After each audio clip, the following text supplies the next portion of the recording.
Bonjour à tous, bienvenue sur l'épisode 4 de Wallonimo. Aujourd'hui, on parle des secrets pour une visite réussie en immobilier en Wallonie en 2025. Allez, ça c'est du bon SEO. Salut Sylvain.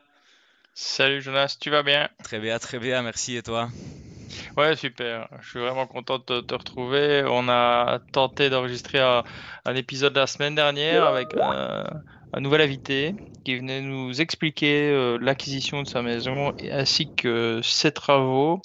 Malheureusement, problème technique oblige, ben on a plus quelques coupures sur nos enregistrements. Et donc du coup, bah voilà, on a un petit trou d'une semaine là, on va devoir reprendre contact avec la personne pour pouvoir réenregistrer cet épisode. Mais je suis très content de te retrouver et je me réjouis de pouvoir aborder ce sujet qui me plaît beaucoup. Petit souci technique et désolé à notre invité qui s'était du coup rendu disponible. Ouais. Bah voilà, ici je proposais à Sylvain qu'on voit un peu la chronologie. Moi, il y a un truc que je voulais d'abord dire sur ce sujet des visites. C'est vraiment, encore une fois, je pense que je vais le répéter à chaque fois. Il faut connaître son marché. Donc, c'est bien de pas trop visiter, pas tout visiter, trier avant la visite, négocier déjà peut-être un peu avec les propriétaires, voir si on va avoir un prix d'achat qui est convenable. Tout ça, c'est bien. On y vient après. Mais avant de commencer à faire ce genre de choses et de faire le professionnel du marché, je dirais qu'il faut carrément aller tout visiter. Il faut pas hésiter, faut lier des relations avec les agents immobiliers. Faut surtout prendre un peu l'habitude. Tiens, dans tel coin, les maisons deux façades coûtent à peu près autant, c'est ça le cachet moyen. Dans tel quoi, les maisons deux façades coûtent à peu près autant, c'est un peu moins cher, un peu plus cher. Tiens, est-ce que la localisation est un peu mieux, un peu moins bien?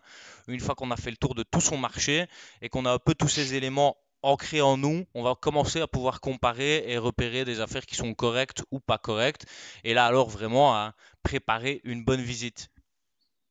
Ouais, alors ça c'est ta vision très commerçant dans l'immobilier.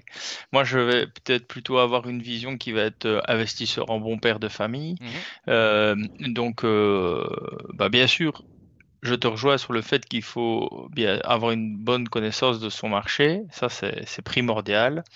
Mais moi, je ne vais pas attaquer le marché comme toi, c'est-à-dire que je ne vais pas être forcément dans la comparaison ou je ne vais pas chercher forcément la bonne affaire en partant du principe que je vais revendre derrière. Je vais plutôt partir sur des investissements en immobilier. Et donc, il peut y avoir différents facteurs en plus qui vont rentrer en ligne de compte en plus que d'une plus-value directe Bien liée sûr. à, par exemple, une transaction achat-vente ou une option croisée. Moi, je vais peut-être prendre en compte un amortissement grâce à la location. On va peut-être stocker cet immeuble pendant quelques années, le temps de l'amortir pour en ressortir une plus-value quelques années plus tard, voire carrément partir sur un investissement qui va rester en portefeuille toute une vie et qui, à un moment donné, aura un rendement important il sera complètement financé. Je comprends bien, Sylvain. Toi, c'est plutôt vraiment une vision d'investisseur locatif. Donc, tu vas aller rechercher un rendement locatif. Maintenant, tu vois, moi, je parle de prix d'achat, de réduction par rapport au prix du marché. En fait, on peut faire le parallèle pour moi dans l'investissement locatif, dans le sens où si t'as pas été visité, tu sais pas que dans tel quartier, tu peux faire du 8%, mais en fait, c'est pas mal parce qu'il évolue, tu vois. Dans tel quartier, tu peux faire du 6%, mais voilà, c'est un quartier plutôt bien installé, donc t'en seras content. Tu vois ce que je veux dire? Il y a quand même une Ouais, connaissance du marché et des rentabilités selon les quoi à connaître, même en tant qu'investisseur bon père de famille. tout à fait. J'ai une petite histoire. La semaine dernière, j'ai été visiter un appartement de 65 mètres carrés qui avait 6 ans, donc rénové hein, dans une ancienne structure, mais rénové entièrement il y a 6 ans. On peut dire quasiment de la démolition-reconstruction. Ok? Donc moi, j'allais voir ce bien pour faire de la location courte durée sur Liège. Donc j'ai ciblé une centaine de mètres tout autour du tracé du tram, ce qui me permet de jouer ce marché, ce nouveau marché Ouais. qui va naître. Et j'ai été assez surpris parce que j'ai visité ce bien, très intéressant. Je pense qu'il pouvait vraiment bien fonctionner pour faire de la courte durée, mais dans l'analyse préalable avant visite, j'ai obtenu forcément les documents d'assemblée des Ouais, copropriétaires et la dernière assemblée, donc l'assemblée de 2024, mentionnait clairement, sur base d'une jurisprudence, que l'assemblée des copropriétaires avait décidé unanimement d'interdire les locations courte durée dans la copropriété. Et donc en fait, mon projet tout de suite était mis au stop. Et donc, j'ai par politesse, j'ai pas annulé le rendez-vous parce que j'ai obtenu les documents le matin même de la visite. Donc, pour respect pour l'agent immobilier, j'ai tout de même fait la visite. Mais forcément, je partais défaitiste ouais, parce que je ouais, savais que ouais. le projet était déjà mort-né. Je t'avoue que moi, quand c'est comme ça, j'y vais pas à la visite, hein. Ouais, Quand j'ai des éléments qui me font conclure que je réaliserai pas l'achat, je me pointe pas. Ou je téléphone et je dis, écoutez, je serai vraiment pas du tout, je pense pas être votre client, je vais avoir du mal à m'approcher de votre prix, tu vois. Et donc, j'essaie déjà de négocier quand j'ai des éléments qui vont dans ce sens-là, quoi. ouais, tout à fait. Moi, on n'est pas du tout sur les mêmes. Moi, j'étais ici sur l'ouverture d'un nouveau marché pour moi dans mon Bien portefeuille. sûr. Et donc, je voulais de toute façon vivre l'expérience d'aller voir ce type de bien sur cette localisation-là. On est sur le quartier Saint-Léonard à Liège, donc quartier qui est quand même un quartier qui est assez compliqué, dans lequel qui vient de vivre des gros travaux, aussi bien sur la rue Saint-Léonard que sur le quai avec le tram.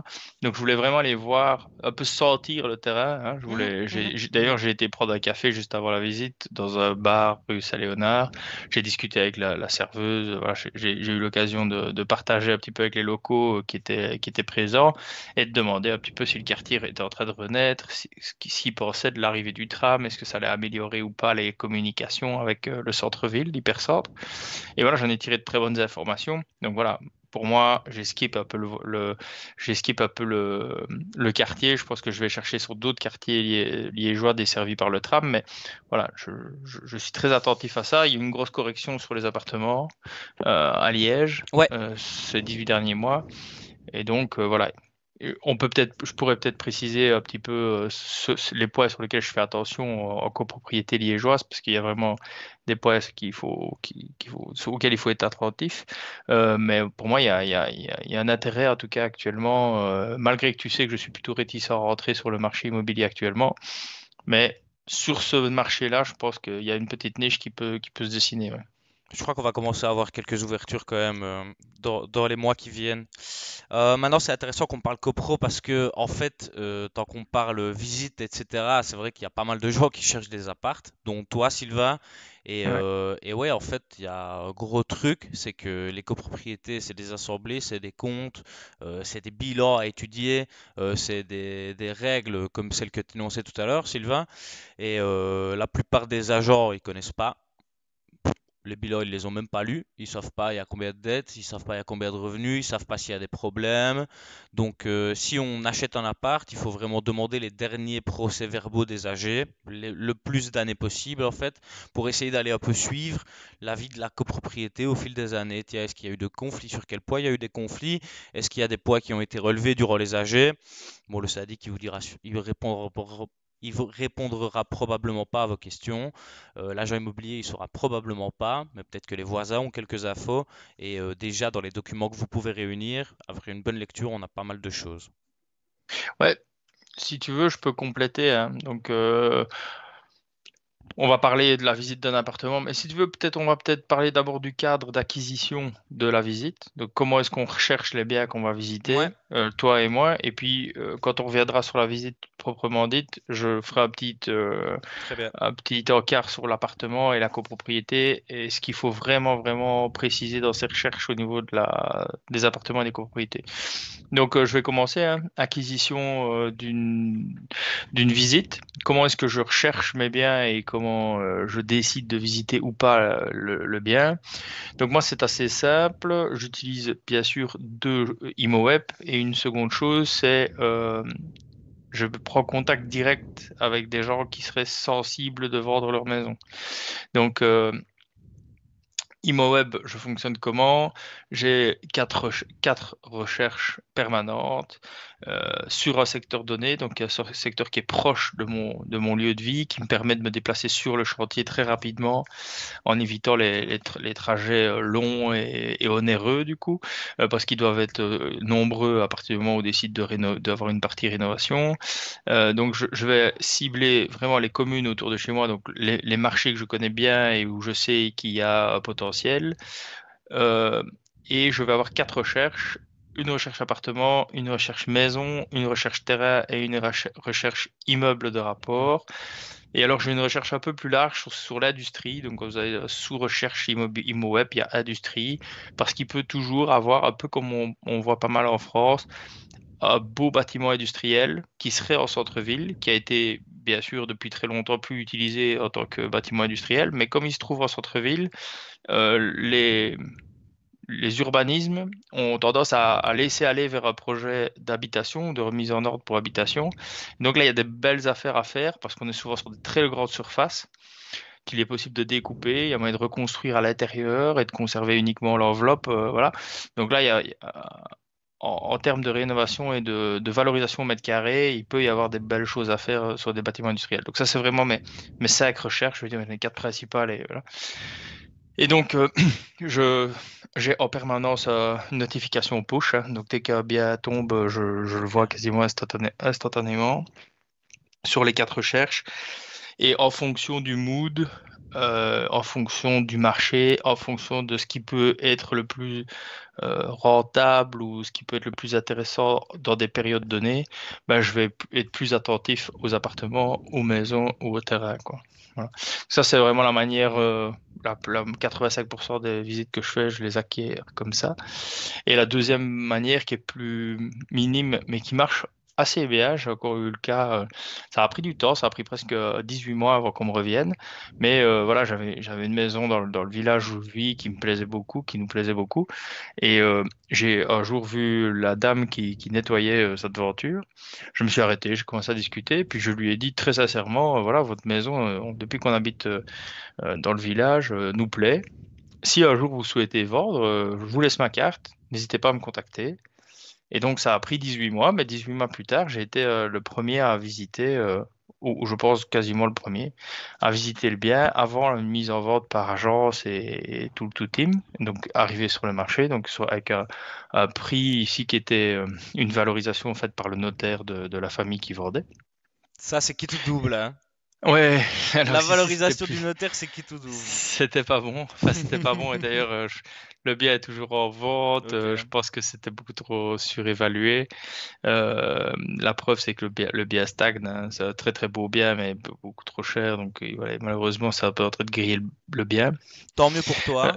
Peut-être non, que mais c'était. pour moi, Ouais, ouais, voilà. c'est vrai, c'est vrai. Franchement, la plupart du métier, souvent, c'est ça en fait, hein. Tu repères bien, tu prends les contacts, et puis si t'as pas une offre qui passe au début, t'attends, tu vois. T'attends et Ouais, t'attends et t'attends, et parfois, à force d'attendre, tu fais une affaire. ouais. Donc voilà, ça c'est mes deux canaux d'acquisition. J'expliquerai après, peut-être, je vais te laisser parler du tien, et puis je reprendrai pour expliquer ce que je demande au moment où je prends le premier contact et ce que je vais vraiment analyser comme information avant de décider oui ou non je fais une visite physique sur place. Euh, Bah top. En fait, moi, tout un moment, je faisais comme toi, j'avais les notifications push sur ImoWeb et tout ça. Il faut dire que c'est quand même lourd, hein, d'avoir des notifs à chaque fois qu'un bien qui rentre dans tes critères sort. Mais c'est vrai que s'il y a une affaire qui est publiée et que t'es pas sur le coup direct, quand c'est sur ImoWeb, ça part direct. Il n'y a pas moyen de faire une bonne affaire. Si t'attends 24 heures, c'est déjà parti. Donc les notifs, c'est pas mal. Moi, ce que j'ai encore, tous les matins, je reçois un mail d'ImoWeb sur mes recherches enregistrées, tu vois. Et il m'envoie tous les matins à 4 heures du match, je crois, ou entre 2 et 5 heures, toutes les annonces qui correspondent à mes critères de recherche enregistrées. Et alors, je regarde rapidement, tu vois. Mais je remarque quand même que je pense que j'ai jamais acheté un truc sur ImoWeb. j'ai peut-être raté 2 affaires. Enfin, j'en vois peut-être 2 par an vraiment où je me dis putain, ça c'est une affaire, mais elle est partie direct. Et alors moi je trouve que la deuxième méthode que tu partageais, Sylvain, en fait c'est la meilleure méthode. Si on veut acheter de l'IMO et bien l'acheter, en fait c'est à force de se balader, de parler aux voisins, d'ouvrir un peu l'œil, de poser les bonnes questions et d'avoir le temps qu'on finit par faire une affaire. Là je suis quand même étonné qu'elle t'ait recontacté après 18 mois en général. Tu prends contact. Je sais pas, t'es peut-être repassé plusieurs fois, vous vous connaissez peut-être de vue. En général, il faut essayer de rappeler, tu vois, tous les 3 à 6 mois pour garder le vendeur. Le Ah bah là, vendeur. la dame avait été très honnête, elle a été honnête jusqu'au bout, puisqu'elle m'a dit non, non, vous serez le premier C'est top. prévenu, et moi je lui ai fait confiance, et ça a pris 18 mois, mais je pense que voilà, je savais, c'est un petit village, donc je savais que il y avait une recherche de leur part d'un nouveau bien pour Mhm. déménager, et donc voilà, je savais aussi que cette recherche pouvait faire varier plus ou moins le temps avant retour. Et voilà, ça a pris 18 mois, puis le retour est arrivé. Et finalement, ça ne débouche pas sur un achat de ma part, hein, mais voilà, j'ai eu l'occasion de visiter un bien qui n'était pas sur le marché. Pour moi, statistiquement, tu en fais 5-10 et tu remets vraiment une offre à chaque sortie de maison, tu en achètes une à un prix qui est quand même correct. Ouais, je pense. Il faut un peu de volume dans les sacs 10. Après, ça peut se provoquer, tu vois. Maintenant, Mm. si je viens sur mes méthodes, le problème de la plupart de mes méthodes, c'est pas que je suis pas pour les partager, c'est qu'elles requièrent quand même une certaine assise, tu vois. Tu dois pouvoir aller voir des gens et dire, moi, je fais du volume, tu vois. C'est pas du one shot où on achète une maison ou deux l'année, c'est parce qu'on en achète beaucoup ou qu'on a les moyens d'en sortir beaucoup que, qu'on peut avoir accès à certains canaux. Maintenant, je pense que les meilleurs canaux pour les particuliers, ImoWeb, moi, j'y crois pas trop, mais je crois qu'il y a peut-être encore des coups à faire, genre quand une maison est mise en location et qu'elle a l'air un peu dégueu ou un truc comme ça, t'envoies un message au vendeur et tu lui dis, tiens, tu veux pas vendre, peut-être qu'il vient d'avoir un problème avec un locataire, tu vois que tu vas tomber dessus. Comme ça, moi, j'ai déjà trouvé des lots de garage et des choses comme ça. Ouais. Envoyer des Donc toi, tu messages regardes sur des annonces de location, tu vois. de location, hein. Ouais, Donc tu passes par l'annonce de location et ouais. tu fais un peu qui tout double, voir si ça marche ou pas, quoi. Vous voulez pas vendre par hasard, tu vois. Et alors même, Ouais. je crois qu'on l'a déjà dit, moi je suis de Verviers, le centre-ville à Verviers, ça va pas très bien, tu vois. Et ce que je fais quasi systématiquement, quand je vois un commerce avec une affichette à louer, je sais qu'il n'y a pas de locataire pour ce commerce. Et ça fait sûrement des mois que c'est à louer et des mois que c'est pas loué, tu vois. Ben, moi j'appelle le proprio, je lui dis bonjour, moi je suis investisseur, est-ce que vous voulez pas vendre? En fait, j'aime bien être là quand il n'y a pas trop de concurrence sur le BA, tu vois. Et donc ça, c'est une chouette méthode, je trouve. Maintenant, ça marche. Si ça marche, appelez les affichettes à louer et dire est-ce que vous voulez pas vendre? Personne ne le fait et il y a moyen de trouver des affaires. Ouais, je pense que j'avais jamais vu ça comme ça. Je pense que ça peut tout à fait fonctionner. Ouais. J'ai été dans le cas, hein, donc moi j'ai vendu un appartement qui était en location. Euh, bon, moi il était mis à vendre forcément, mais il était loué.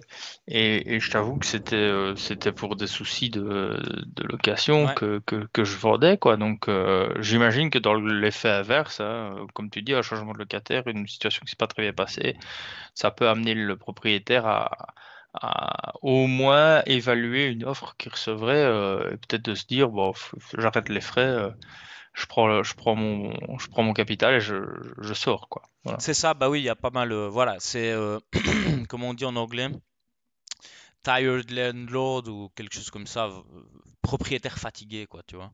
C'est Mhm. vraiment ça le profil de ce vendeur. Il est fatigué d'avoir des locataires, il en a marre de les gérer. Moi, j'ai été voir une maison cet après-midi. Elle est détruite la maison. Il y a un locataire qui vient de sortir. C'est crade, c'est dégueu. Les propriétaires, ils gardent pas la maison, tu vois. Ils la Ouais. revendent. On est beaucoup, on est sur un marché qui est quand même sensiblement, enfin, même fortement impacté par ce phénomène-là. Et je pense que chez nous, on a encore la chance qu'on ne peut pas intégrer une maison vide et se l'approprier. Mais quand je vois les mêmes cas en France, où le squat, en fait, finalement, le squatteur devient locataire par défaut, Ouais, c'est un truc de fou, quoi. Les Ouais, gens, ouais, ouais, ouais. ils laissent 3 semaines leur maison vide et ils se retrouvent avec une famille qui intègre le bâtiment, ils savent plus les mettre dehors, quoi. Non, non, c'est un monde un peu fou pour ça. Et c'est pour ça aussi que bah, moi personnellement, j'étais propriétaire et je louais des appartements, donc j'étais spécialisé dans les copropriétés.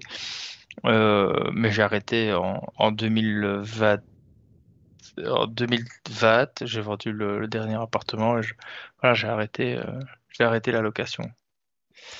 En tout cas pour l'instant. Je suis pas, je suis peut-être prêt à y retourner, mais sous certaines conditions et dans certaines niches.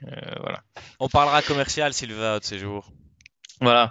Alors, je vais peut-être, maintenant qu'on a parlé des canaux d'acquisition, hein, donc le tien, bah, je comprends que tu les gardes un petit peu plus occultes parce que c'est aussi ton métier, justement, d'acquérir des visites sur des biens qui sont peu regardés. Mais voilà, je dirais, pour moi, ce qui est important, c'est d'éviter trop de concurrence.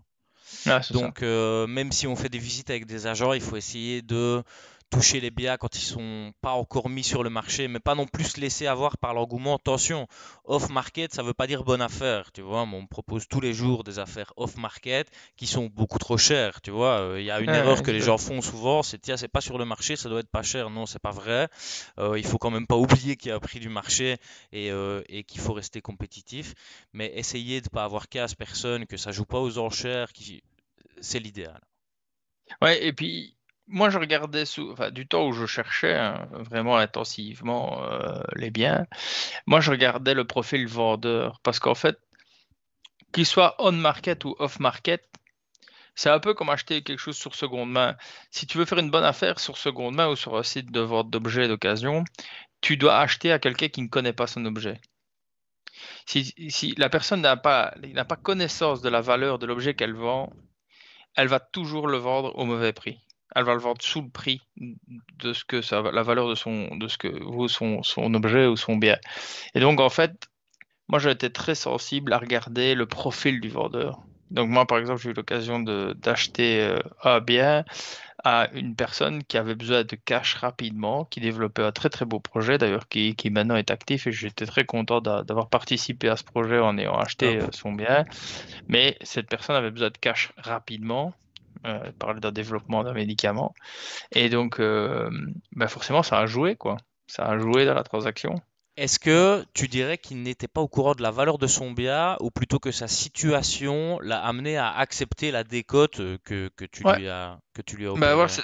c'est ça. Alors moi, je vais pas vraiment donner une décote, c'est juste que moi, j'ai joué, il y en était beaucoup, comme tu disais, on était beaucoup Mhm. sur le bien, et j'ai joué sur la rapidité de capacité de transaction, qui, comme ça l'intéressait, bah, je jouais sur la corde sensible, quoi. Donc, c'est-à-dire que moi, je lui permettais de faire une transaction rapide par rapport à d'autres potentiels acheteurs, et donc la personne est venue vers moi. Alors, je n'avais pas de décote parce qu'il y avait une très forte demande sur Mhm. le même bien, et donc je n'avais pas de décote, mais j'ai pu quand même C'est obtenir ça, ce faire bien, l'acquisition. ce qui était important. Mais non, c'est clair, et la rapidité, nous, c'est vraiment sur ça que ça joue la plupart du temps. En fait, si tu veux, je te rejoins à 100%. En général, c'est le vendeur qui fera la bonne affaire, et pas spécialement le bien. On peut faire des bonnes affaires sur des villas de luxe, tu vois, parce que bah, justement, le vendeur, il rachète une boîte et il sait pas où il va trouver c'est 5 millions pour acheter la boîte, tu vois. Bah, sa maison qui en vaut 8, tu l'achèteras 5 et demi, ce sera bon, tu vois. Ouais, et puis Euh, pour le moment, on a le cas avec les maisons sur lesquelles il y a beaucoup de travaux. Donc on a des gens qui connaissent la valeur de leur bien, mais ils connaissent pas la valeur des travaux c'est qu'il vrai. faut faire sur le bien. Et donc, quand on va négocier le prix de vente, on peut travailler à la baisse grâce à la valorisation des travaux. Et si dans l'autre, si la partie vendeuse ben, n'a pas des bonnes connaissances en rénovation et en coût de travaux actuels, ben, elle peut se laisser emporter dans le discours ben, moi j'en ai pour 100 ou 150 000 euros de travaux, voire 200 000 euros de travaux, alors votre maison à 500 000, moi je veux bien vous en donner 350, quoi. Voilà. Ouais, c'est vrai qu'encore sur la valeur de la brique, je dirais, les vendeurs sont quand même fort au courant. Je dis pas qu'il n'y a pas Ouais. parfois des vendeurs qui savent pas du tout combien leur baraque vaut, mais c'est rare. Ou il y a un cousin qui sait, ou un petit-fils qui a regardé sur Immoweb, tu Ou le vois. notaire, hein. Ouais, ils ont quand même une idée de la valeur de leur maison. Mais c'est vrai que sur les travaux encore, tu peux jouer. Enfin, il y a beaucoup de gens qui négocient là-dessus. Mais moi, tu sais, en négo, je dis aux gens, votre maison, vous en voulez autant, vous pouvez en avoir autant. Allez sur le marché, prenez un agent immobilier, je vous le recommande. Tu vois, et je leur dis, moi, je peux vous donner autant. Et c'est le prix ou les conditions. Ouais. Vous voulez le prix ou les conditions? Vous voulez faire un effort sur la qualité de l'acheteur ou un effort sur tu La vois, vitesse de confort de transaction, quoi. transaction, confort et Ouais. vitesse de transaction ou plat d'emmerde, plat d'embûche et pas de certitude. Voilà, le prix ou les Ouais, conditions. je comprends. Donc, pour revenir sur le sujet, enfin sur la suite du sujet, donc quand j'ai ressorti quelques annonces qui me plaisent, donc je vais prendre un cas d'espèce. Pour le moment, je cherche ou un appartement en rez-de-chaussée, 60-70 mètres carrés, avec des travaux ou pas, mais avec une copropriété saine, dans un budget que je vais essayer de faire varier, enfin que je vais essayer de trouver entre 80 et 125 000 euros. Donc bien sûr, a priori avec des travaux, hein. Mais ce qui m'importe, c'est d'avoir vraiment une copropriété très saine. Ou alors, je vais chercher dans des très grosses maisons, maisons type possibilité de kangourou. Donc maison avec un appartement justement 50-60 mètres carrés. Où là, je vais aller dans des budgets qui vont être plutôt de l'ordre de 450 à 550 000. Mais où je sais que j'ai une grosse marge de négociation parce que c'est des biens qui se vendent pas bien du tout pour l'instant, particulièrement en Flandre parce qu'il y a une obligation de rénovation dans les 5 ans.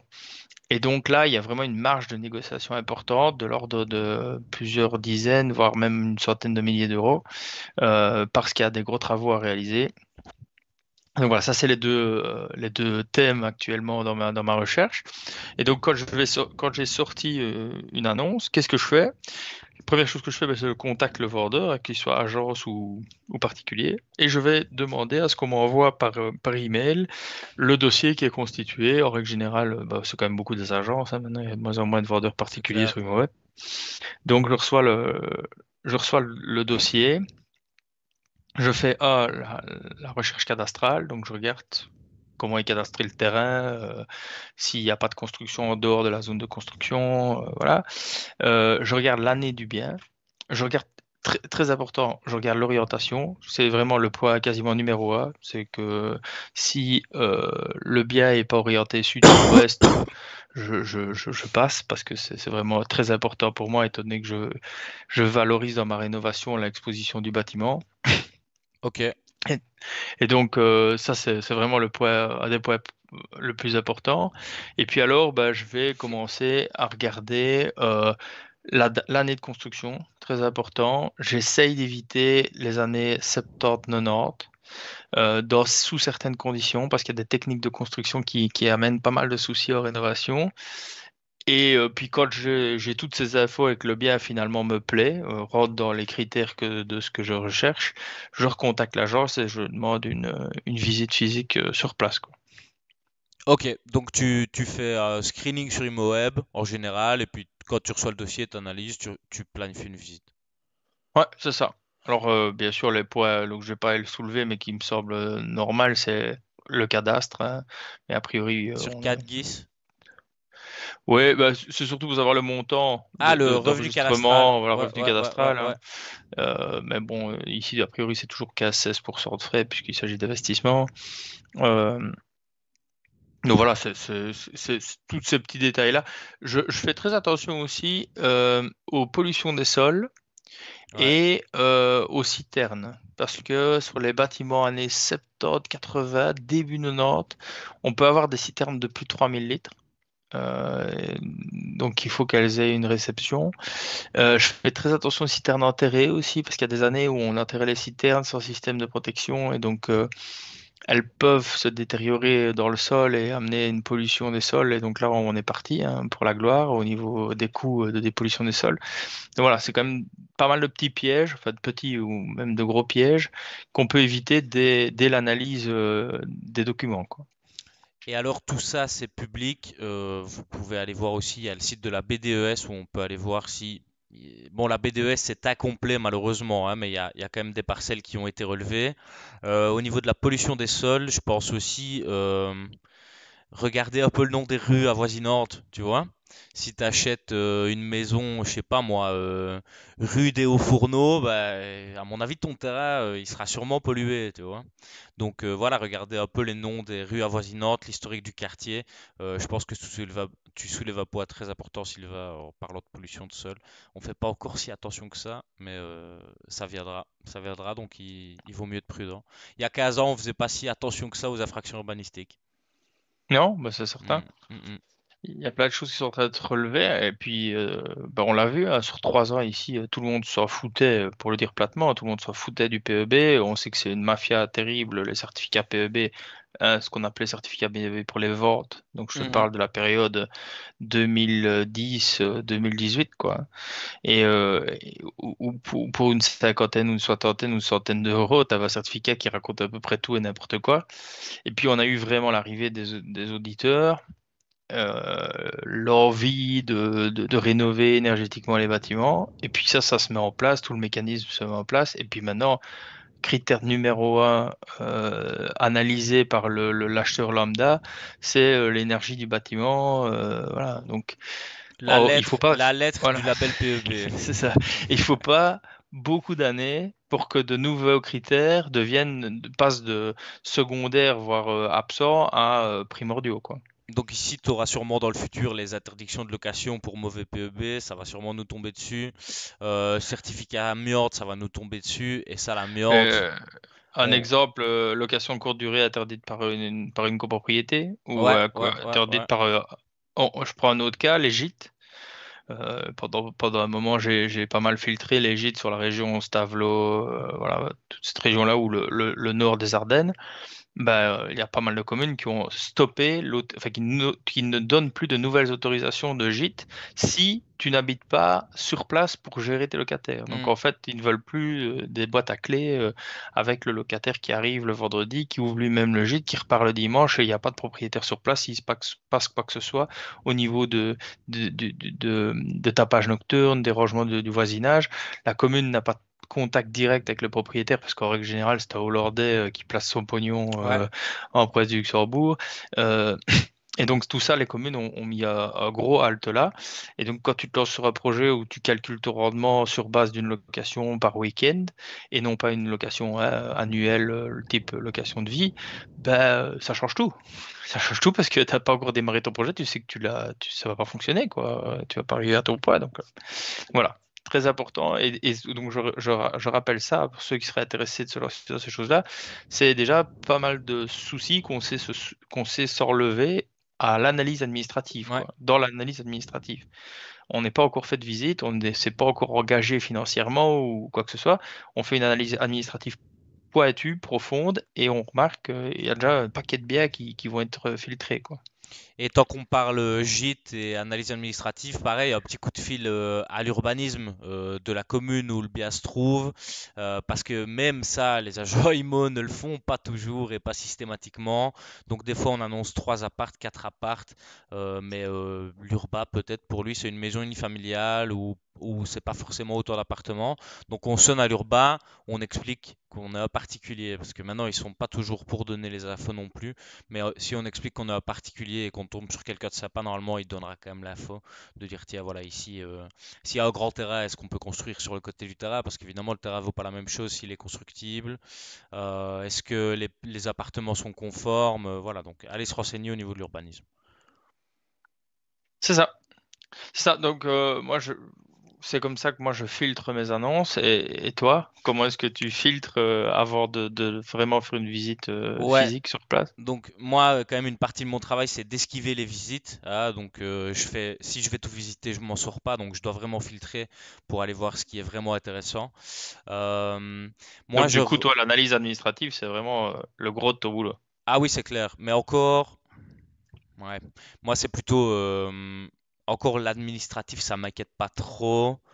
Enfin, si ça m'inquiète, mais j'ai aussi des techniques Enfin, je regarde si c'est régularisable. Je t'avoue, je téléphone rarement à l'urbanisme avant d'aller visiter. Ça arrive. Mais par contre, j'ai une idée de, tiens, est-ce que j'aurai ma régule ou pas? Parce que je connais les cahiers des charges généraux des urbanismes, quoi, tu vois. Ok. Et puis que si on s'est prouvé que la situation est antérieure à 94, on est bon. Et donc moi j'essaye de savoir si la situation est bien antérieure à 94, tu vois.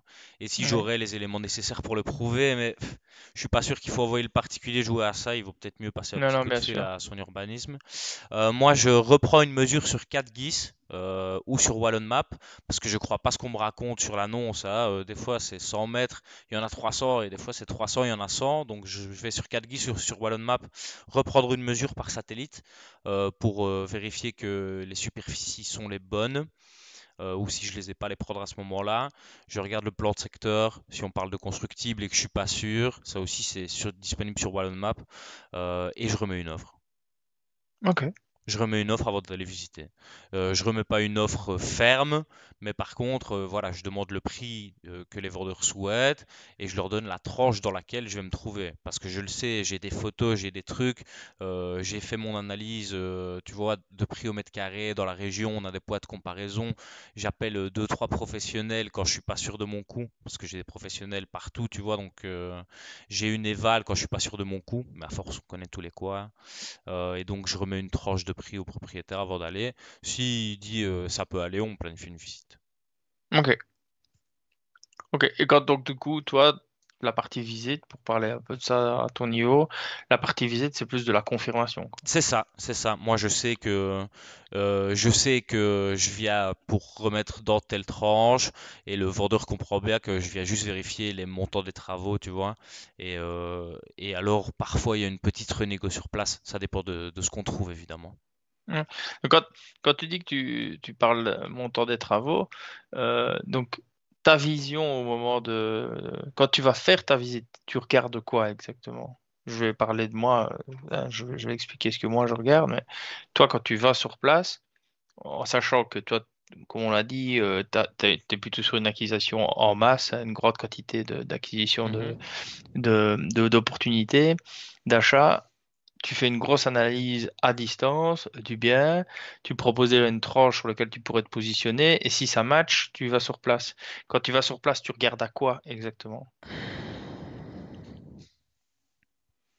Je regarde s'il n'y a pas d'anomalie, tu vois, parce que des Ouais. fois, ce qu'on t'a dit au téléphone, c'est pas tout à fait la réalité. Donc, il n'y a pas beaucoup de travaux, mais en fait, c'est une rénovation complète, tu vois.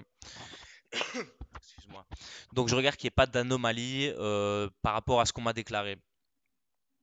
Bah, s'il y a des locataires, je vais vérifier qu'ils soient pas trop problématiques, tu vois. J'en profite aussi parce que j'ai un contact direct. En général, moi, je suis en direct avec les propriétaires, mais je peux poser des questions un peu plus indiscrètes, rentrer un peu plus, tu vois, dans l'intimité. Je peux lier un peu plus de contact aussi, et je regarde au niveau de la maison. Je regarde si la toiture est éclatée ou pas éclatée, si je dois changer les systèmes techniques ou pas les changer, si je dois, ce que je dois faire en termes esthétiques. Est-ce que les planchers sont toujours bons? Est-ce que la charpente est toujours bonne? Euh, Est-ce qu'il y a de l'humidité, tu vois? Mais l'humidité, c'est pas parce qu'il y a de l'humidité qu'il y a un problème, hein. S'il y a juste pas de ventilation et un mur de salle de bain noir, c'est pas signe d'un bâtiment qui soit malsain. Mais est-ce qu'il y a de l'humidité ascensionnelle? Est-ce qu'il y a des infiltrations quelque part? Est-ce que les caves sont pareil, les caves, est-ce qu'elles sont saines, pas saines? Voilà, j'essaye de me faire une idée de l'état général et des postes qu'il va falloir prévoir, quoi. Ok. Ok. Ok. Je regarde Ça me combien il y paraît a de clair, hein. compteurs dans la maison. Pareil, si on parle de division de plusieurs unités, est-ce que j'ai mon nombre de compteurs, pas mon nombre de compteurs? C'est des petits frais à gauche, à droite, qu'on finit par connaître à force. Et alors, je vérifie les documents. Donc toi, tu reçois le dossier d'avance, souvent Sylvain, moi souvent les documents, enfin les dossiers sont pas constitués, mais c'est sur place que je vais recevoir le PEB, le rapport électrique, tu vois, tout ça j'ai juste pris Ouais. note. C'est très rare qu'on me dise, enfin c'est même jamais arrivé qu'on me dise le PEB c'est l'électricité est conforme et qu'elle le soit pas, ça n'arrive pas, tu vois, donc mais là je vérifie les documents alors. Ok. Ok. Donc, toi, tu vas plutôt faire, donc on peut, je pense, conclure que toi, tu vas plutôt sur place pour confirmer, quoi. Ouais, c'est de Tu la, vas, tu vas pas sur place pour te faire un avis, te projeter sur comment tu vas faire fonctionner ton investissement derrière. C'est toi, c'est vraiment, tu vas pour confirmer est-ce que je fais une transaction, est-ce que je fais pas une transaction. C'est ça. Et alors, je t'avouerai que quand je connais mal la zone, j'ai tendance à remettre une offre plus faible. Et s'ils me disent oui, j'irai découvrir la zone, tu vois. Ok. Ouais, mais je comprends, hein. C'est vraiment l'œil du marchand. C'était le but d'attaquer le sujet de cette manière-là. C'était de voir les deux parties possibles, enfin les deux façons de voir possible une transaction immobilière ou en tout cas une recherche immobilière. Donc pour moi, je vais faire le petit point sur les appartements avant de. Enfin, je vais d'abord parler de la visite et puis je ferai un petit point sur les appartements. Donc moi, en règle générale, ben voilà, quand je prends une visite, il y a déjà une chose qui est très importante, je fais très attention à l'horaire de la visite. C'est-à-dire que je vais jamais visiter un bien quand il va faire pénombre ou qu'on va pas, je vais pas pouvoir voir l'entièreté du bien. Je vais aussi essayer d'éviter d'aller visiter un bien où, par exemple, on est dans des zones qui sont un peu sensibles aux inondations, à l'humidité, ce genre de choses. Euh, c'est quand même intéressant de voir ce bien dans une période où il vient d'avoir de fortes pluies. Et bien sûr, c'est difficile d'attendre une forte pluie pour y faire la visite, mais ça peut quand même être intéressant si le bien ne part pas trop vite, d'essayer de le revoir après 1 ou 2 journées de pluie, par exemple. Parce que du coup, on s'est dit, tiens, les caves, on est dans une zone, tout près, il y a quand même un ruisseau, il y a un truc. Est-ce que les caves sont touchées quand on a des fortes pluies? Voilà. Ça, c'est quand même un truc qui est important, c'est le timing. Voilà. Le timing, vraiment le timing de la visite. Alors, le gros piège, c'est d'aller visiter dans le noir. Ça, je le déconseille à tout le monde. Il faut être capable de voir parfaitement l'extérieur comme l'intérieur du bien pendant toute la visite. Donc, quand j'ai pris ma visite, j'arrive sur place et en règle générale, en fait, j'ai un process qui est toujours le même. C'est-à-dire que, assez étonnamment, et ça étonne souvent les agents immobiliers, c'est que je vais demander à voir les caves en premier. Donc, je vais vérifier la mise à l'égout, si elle existe, ou à la fosse septique, mais je vais vérifier l'évacuation des eaux usées. Je vais vérifier l'entry point de l'eau de ville, et je vais vérifier s'il y a un entry point pour du mazout ou du gaz, qu'il soit de bonbonne ou gaz de ville, gaz naturel de ville. Euh, donc ça, c'est les trois choses que je vais vérifier en premier. Donc je vais le faire en cave, parce qu'en règle générale, c'est toujours là que ça se passe. Je vérifie le fait que les caves soient saines ou pas saines. Et puis dans la foulée, je vais vérifier la structure du bâtiment. Donc je vais ensuite démarrer la visite avec l'agent, je le laisse faire son speech, hein, parce que c'est tout à fait normal. Mais moi, la seule chose que je vais vérifier pendant tout ce speech, c'est la structure du bâtiment. Donc voir si je détecte pas des grosses fissures verticales, des fissures qui vont par exemple rejoindre un coin de bâtiment vers un horizon, vers une pièce horizontale, ce qui pourrait montrer un vrai mouvement dans la structure du bâtiment. Je vais regarder autour des fenêtres, les latous de fenêtres, voir s'il n'y a pas des gros décalages dans les latous de fenêtres. Voilà. Je vais vraiment regarder la structure du bâtiment. Quand ce tour est fait avec la jambe, bah, c'est tout de suite la toiture, hein. Donc là, charpente, pareil, structure de la charpente, qualité de la charpente, couverture, est-ce qu'il y a une sous-toiture ou est-ce qu'il n'y a pas de sous-toiture? Si on y a une sous-toiture, est-ce qu'elle est encore en bon état, pas en bon état? Il faut bien pour moi différencier le fait d'avoir une toiture en bon état et une mauvaise couverture, parce que remplacer une couverture sans Mhm. devoir à toucher à la charpente ni à la sous-toiture, c'est d'étuiler, retuiler, ou voilà, c'est enlever la couverture, remplacer la couverture. C'est des travaux qui sont quand même relativement moins onéreux que quand on doit remplacer une charpente complète, changer la sous-toiture, faire un tout nouveau toit. Ça reste quand même, on peut diviser plus ou moins par deux, voire même un peu plus que par deux, La couverture, encore, tu peux le le faire coût. toi-même, c'est pas trop compliqué, hein. Une charpente, reprendre toute la charpente soi-même, c'est peut-être pas tout à fait le même niveau de travail. Non, non, c'est clair. Même si je pense que tout le monde n'est pas capable de changer sa couverture, mais je pense qu'on va y revenir. On y était, il fut un temps, on y était. Je pense qu'on va y revenir parce que tout le monde se rend bien compte que si on ne remet pas un peu la main à la pâte dans le bâtiment, bah déjà le secteur souffre, il n'y a pas assez de cours de métier et en plus, bah, tout est horriblement cher. Donc si on fait pas beaucoup soi-même, on s'en sort pas. C'est clair. Donc moi, quand j'ai fait cette visite comme ça, je vais regarder. Donc quand j'ai vu tout le bâtiment, je vais me projeter sur l'objectif du bâtiment. Donc si je l'ai acheté pour division, si je l'ai acheté pour une location longue durée, location de vie, ou si je l'ai acheté pour faire de la rénovation-vente. Voilà. Ça, c'est vraiment les trois possibilités un peu majeures qu'il y a sur les projets que je fais. Et voilà, je vais me projeter, quoi. Je vais vraiment me dire, OK, si je fais ça, est-ce que les pièces sont suffisamment grandes? Est-ce que les pièces de vie sont correctes? Je reviens sur l'orientation du bien. Comme je joue vraiment la carte isolation, ventilation, ben, il me faut des entrées de calories naturelles par les vitres qui soient bien exposées, suffisamment exposées en été comme en hiver, pour pouvoir profiter de cette exposition, pour éviter de devoir réinstaller des gros systèmes techniques de chauffage qui sont très onéreux à l'installation, mais qui sont aussi très onéreux au fonctionnement. Voilà, ça fait baisser très fort les coûts de rénovation.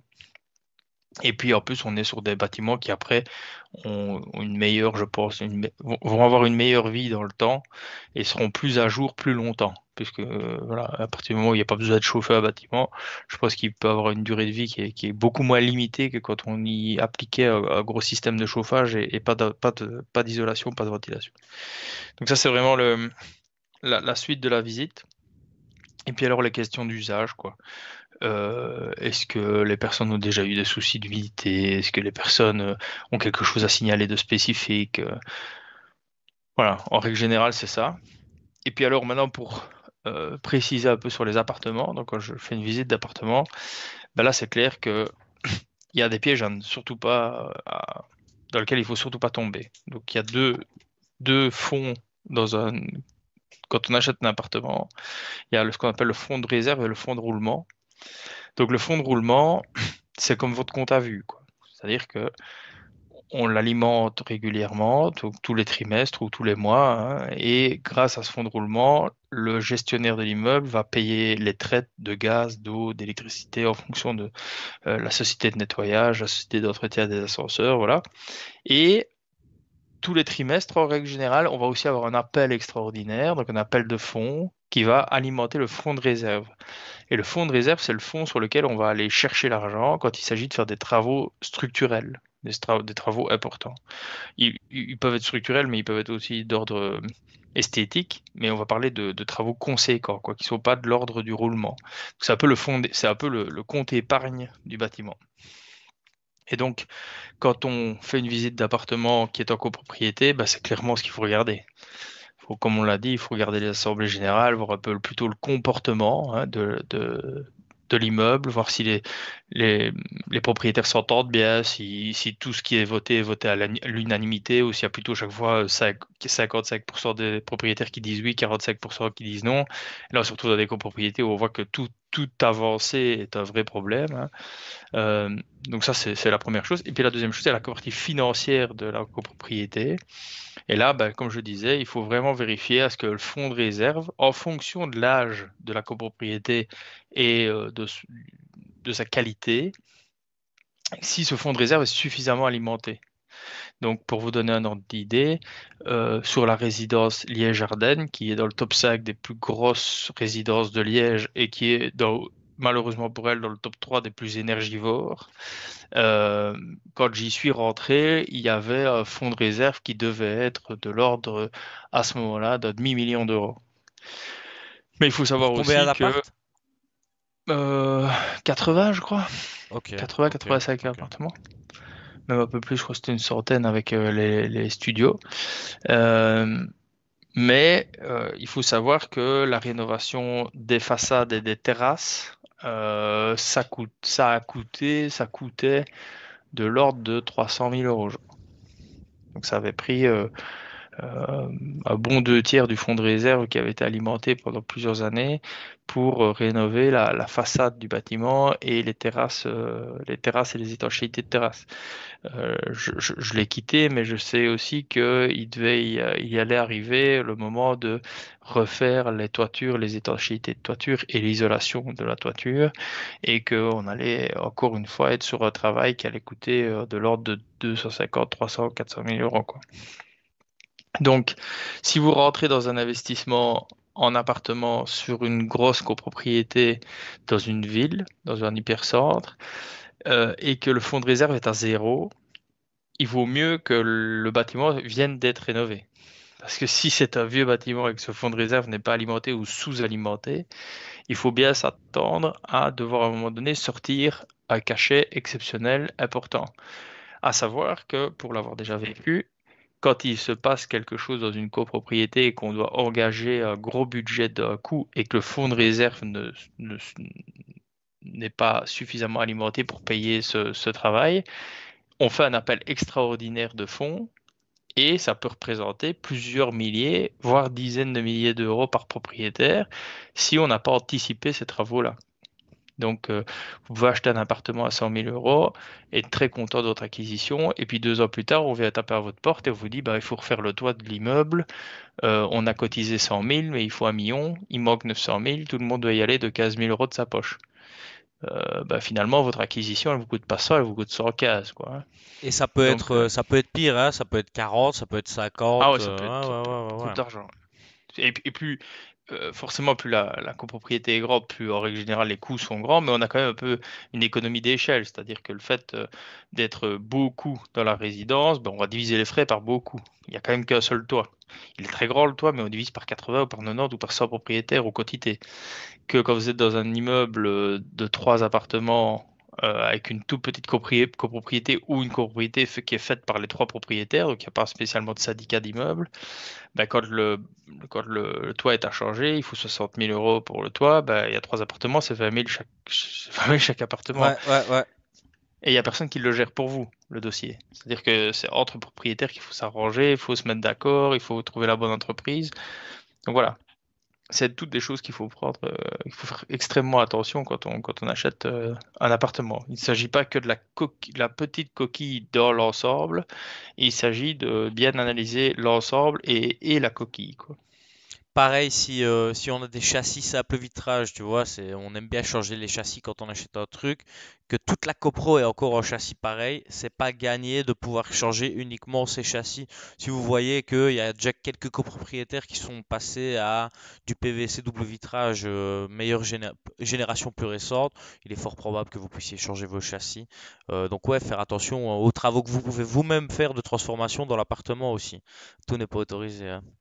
Tout n'est pas autorisé. Il y a aussi les divisions énergétiques, hein. Donc, il y a pas mal d'immeubles actuellement qui ont encore des systèmes de chauffage collectifs.